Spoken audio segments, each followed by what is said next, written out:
भक्त जोग परमानंद। दक्षिण भारत के वारसी नामक ग्राम में जोग परमानंदी जी का जन्म हुआ था।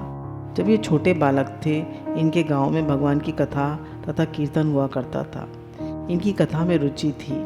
कीर्तन इन्हें अत्यंत प्रिय था।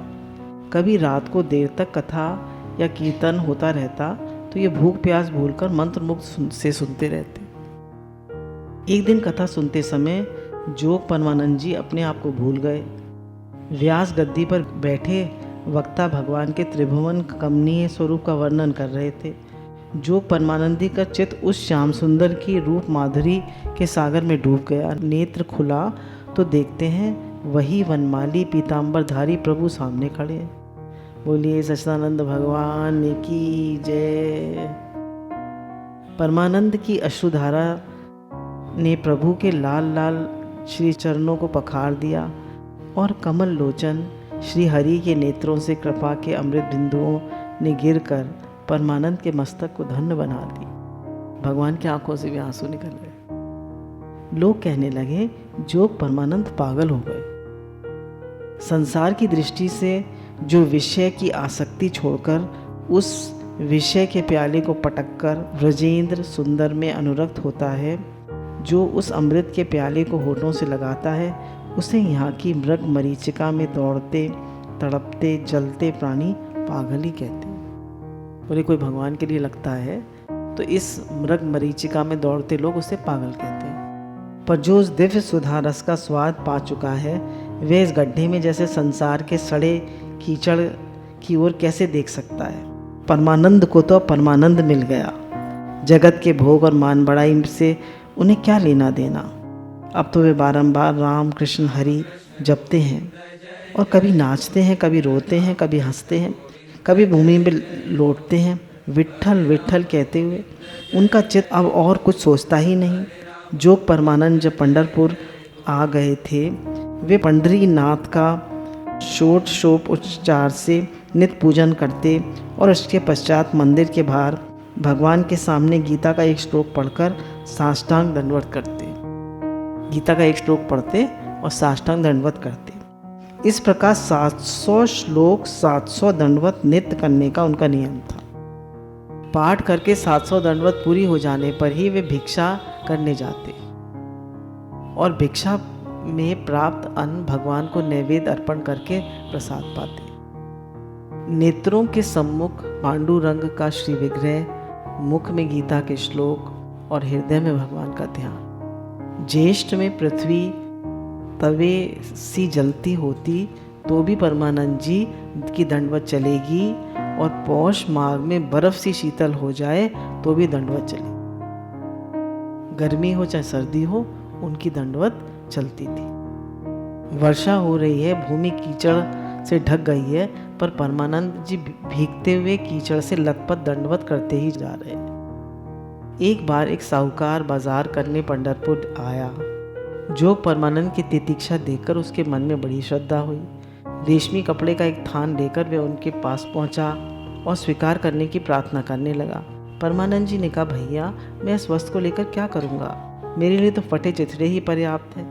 इस सुंदर वस्त्र को तो तुम पांडुरंग को भेंट करो। परंतु व्यापारी समझाने से मान ही नहीं रहा था। वह आग्रह करता ही जाता था। वस्त्र न लेने से उसके हृदय को दुख होगा। ये देखकर परमानंद जी ने वह रेशमी वस्त्र स्वीकार कर लिया। जो परमानंद जी ने रेशमी वस्त्र स्वीकार तो किया, व्यापारी को कष्ट न हो इसलिए, पर जब वह वस्त्र ले लिया तब इच्छा जगी कि इसे पहनना भी चाहिए। पृथ्वी कीचड़ से भरी थी। परमानंद जी मन वस्त्र पर लुभा गया।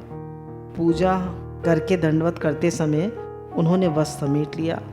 आज उनकी दृष्टि पांडुरंग प्रभु पर नहीं थी। वे बार बार वस्त्र देखते थे, वस्त्र संभालते थे। भक्ति मार्ग में दया में भगवान अपनी भक्ति की सदा उसी प्रकार रक्षा करते रहते। जैसे स्नेहमयी माता अपने अबोध शिशु की करती है, बालक खिलौना समझकर जब सर पे अग्नि अंगारे लेने दौड़ता है, तब जननी उसे उठाकर गोद में ले लेती है। कह रहे भक्ति माता की तरह है। तो कह रहे हैं ऐसे ही अगर कभी भक्त का ध्यान भटक रहा हो तो भगवान कैसे न कैसे उसकी संभाल करते हैं। कोशिश हमें ज़रूर करनी है, अपनी कोशिश नहीं छोड़नी। जहाँ माया के प्रलोभन दूसरे साधकों को भुलावे में डालकर पथभ्रष्ट कर देते हैं, वहाँ भक्त उनसे कुछ भी नहीं बिगड़ता। जो अपने को श्री हरि के चरणों में छोड़ चुका है, वह जब कहीं भूल करता है तब झट उसे वह कृपा सिंधु सुधार देते हैं। वह जब कहीं मोह में पड़ता है तो वे हाथ पकड़कर उसे वहाँ से निकाल लेते हैं। आज जोग परमानंद रेशमी वस्त्रों के मोह में पड़ गए थे। अचानक हृदय में किसी ने पूछा, परमानंद तू वस्त्रों को देखने लगा, मुझे नहीं देखता आज तू? परमानंद ने दृष्टि उठाई तो जैसे सम्मुख श्री पांडुरंग कुछ मुस्कुराते हुए उल्हाना देते खड़े हों। झट उस रेशमी वस्त्र के टुकड़े टुकड़े फाड़ कर उन्होंने फेंक दिए। मुझसे बड़ा पाप हुआ, मैं बड़ा अधम हूँ। जोग परमानंद को बड़ा ही दुख हुआ। वे अपने इस अपराध का प्रायश्चित करने का विचार करके नगर से बाहर चले गए। 2 बैलों को जुए में बांधा और अपने को रस्सी के सुहार जुए से बांध दिया। 2 बैलों के पीछे अपने को रस्सी से बांध दिया। चिल्लाकर बैलों को भगा दिया। शरीर पृथ्वी में घसीटता जाता, कंकड़ से छिल रहा था। कांटे चुभते और टूटते जाते, रक्त की धारा चल रही थी। किंतु परमानंद उच्च स्वर से मन से राम कृष्ण गोविंद की टेर लगा रहे थे। जैसे जैसे शरीर छिलता घिसटता, वैसे वैसे उनकी प्रसन्नता बढ़ती जाती, वैसे वैसे उनका स्वर ऊंचा होता जाता था। भक्त वत्सल प्रभु से अपने प्यारे भक्त का ये कष्ट देखा नहीं गया। एक ग्वाले के रूप में प्रकट हो गए। बैलों को रोककर जोग परमानंद को उन्होंने रस्सी खोल दिया और बोले, तुमने अपने शरीर को इतना कष्ट क्यों दिया? भला तुम्हारा ऐसा कौन सा अपराध था? तुम्हारे शरीर तो मेरा हो चुका है। तुम जो कुछ खाते हो वो मेरे मुख में जाता है। तुम चलते हो तो मेरी उससे प्रदक्षिणा होती है।